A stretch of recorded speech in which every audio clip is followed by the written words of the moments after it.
The Terminal was one of the biggest surprises I have ever had watching a Spielberg movie. I was originally going to do a Norty's Forgotten Flicks on the movie, but since I am now doing this, I just consider it a joint review. A foreign man named Victor Navorsky, played by Tom Hanks, has just immigrated to the United States due to a revolution in his home country, which I'm not even going to attempt to pronounce. When he arrives at JFK Airport, he learns that his home country is no longer considered a sovereign nation, and he is not allowed to enter the United States or go back to his country.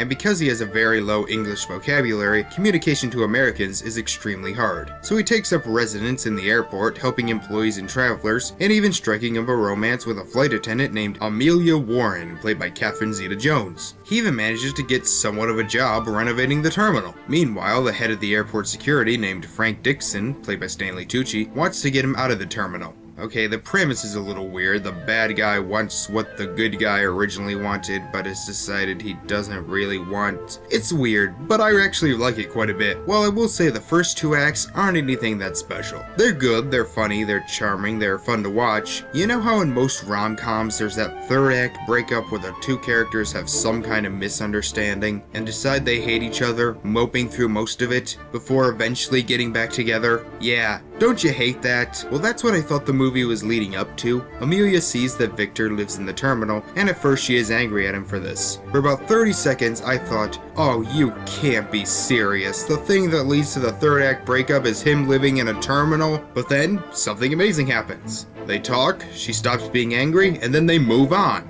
Easy. Why don't more rom-coms do that? I also really like the ending. It's one of those endings that just left me with a huge smile on my face. Plus, as you can guess, the direction and acting are very good as well. Although of all the actors, Tom Hanks is actually the weak link. And it's not really a bad performance per se, it's basically just the accent. Not to sound like a xenophobe here, but his accent and lack of communication skills got really annoying.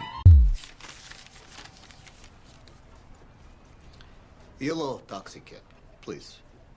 Take me to Ramada Inn, 161 Lexington.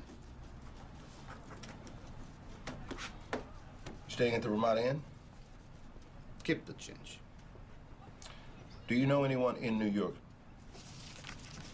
Yes, Who? yes, Who?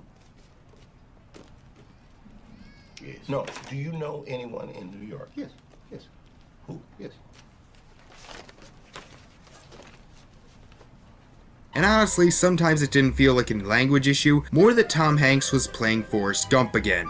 No. Even Forrest would understand more than this guy. Again, it's not really a bad performance, but it's not one of his best either. So yeah, I was really surprised by this movie. It's not a masterpiece, but it's not trying to be. It's just meant to be a small, charming little rom-com with likable characters, and that's what it was. Is it going to be a movie for everyone? Not really, but I think if you're willing to give it a shot, you should find a lot to like about it. I give it a 7.5 out of 10. Yeah, I might be overpraising it a bit, but I do find it one of Spielberg's most underrated flicks. But not the most underrated.